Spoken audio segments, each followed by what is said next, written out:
কোনোভাবেই বিড়াল পোষার কদিন পর সেগুলোকে রাস্তায় ফেলে দেবেন না। আর রাস্তার বিড়ালকে রাস্তায় থাকতে দিন, সেখানে তারা ভালো আছে।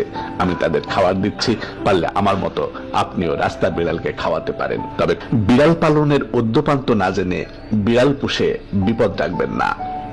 বিড়াল বর্তমানে গৃহপালিত প্রাণী হিসেবে জনপ্রিয়তার শীর্ষে। সামাজিক যোগাযোগের মাধ্যমের কল্যাণে এদের কিউট এবং আদুরে ভঙ্গি দেখে অনেকেই হুট করে বিড়াল পালনের সিদ্ধান্ত নিয়ে ফেলেন।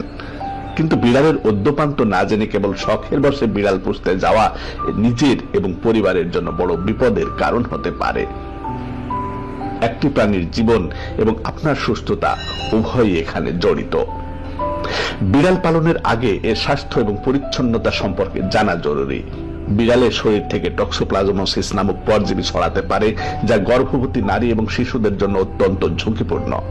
এছাড়া বিড়ালের কামড়, আঁচড় থেকে ক্যাট ক্র্যাশ ডিজিজ বা ফিভার হতে পারে। সময় মতো কৃমির ঔষধ বা জলাতঙ্ক নিরোধক ভ্যাকসিন না দিলে বিড়ালটি যেমন অসুস্থ হতে পারে, তেমনি আপনার পরিবারের সদস্যরাও মারাত্মক রোগের শিকার হতে পারেন। বিড়াল কোনো খেলনা নয়, বরং একটি জীবন্ত সত্তা। এদের খাবার, বালু, লিটার বক্স পরিষ্কার করা, অসুস্থতায় চিকিৎসকের কাছে নিয়ে যাওয়ার জন্য প্রচুর সময় এবং অর্থের প্রয়োজন। অনেকেই বিড়ালের লোম ঝরা নিয়ে বিরক্ত হন, অথচ এটি বিড়ালের একটি স্বাভাবিক প্রক্রিয়া। সঠিক খাদ্যাভ্যাস বা যত্ন না নিলে আপনার ঘর বিড়ালের লোমে ভরে যেতে পারে, যা শ্বাসকষ্ট এবং অ্যালার্জি রোগীদের জন্য বিপজ্জনক। বিড়ালের মেজাজ বোঝা বেশ কঠিন। এরা কুকুরের মতো সর্বদা অনুগত হয় না। বিড়ালের কামড় বা আঁচড় দেওয়ার প্রবণতা, আসবাবপত্র নষ্ট করা, নির্দিষ্ট স্থানে মলমূত্র ত্যাগের প্রশিক্ষণ না দিতে পারলে আপনার শান্তিপূর্ণ ঘর নরকে পরিণত হতে পারে। উদ্যোপান্ত না জানলে আপনি বিড়ালের স্বাভাবিক আচরণকেও বিরক্তির কারণ হিসেবে দেখবেন। একটি বিড়ালের পেছনে মাসিক নির্দিষ্ট খরচ থাকে। উন্নত মানের খাবার, জরুরি চিকিৎসা বাবদ বেশ অঙ্কের টাকা ব্যয় হয়।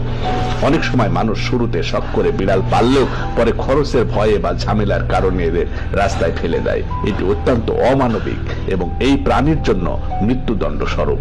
তাই আর্থিক সঙ্গতি না থাকলে বিড়াল পোষা থেকে বিরত থাকাই শ্রেয়। বিড়াল পালন কেবল একটি শখ নয়, এটি একটি দীর্ঘমেয়াদী দায়িত্ব। যদি না পারেন তবে বিড়াল পুষতে যাবেন না। একটি প্রাণী ঘরে আনার আগেই তার খাদ্যাভ্যাস, রোগবালাই, মেজাজ, আপনার জীবনযাত্রার সাথে তার মানিয়ে নেওয়ার ক্ষমতা, এসব সম্পর্কে বিস্তারিত জানা উচিত। যথাযথ জ্ঞান ছাড়া বিড়াল পুষলে তা যেমন বিড়ালের জীবনকে বিষিয়ে তোলে, তেমনি আপনার জীবনেও ডেকে আনতে পারে শারীরিক এবং মানসিক বিপর্যয়। তাই বিড়ালের উদ্যোপান্ত জেনে তবেই তাকে বন্ধু হিসেবে গ্রহণ করুন। আমার বেশিরভাগ ভিডিওতেই বিড়ালের সকল বিষয় আলোচনার চেষ্টা করা হয়েছে। আপনি চাইলে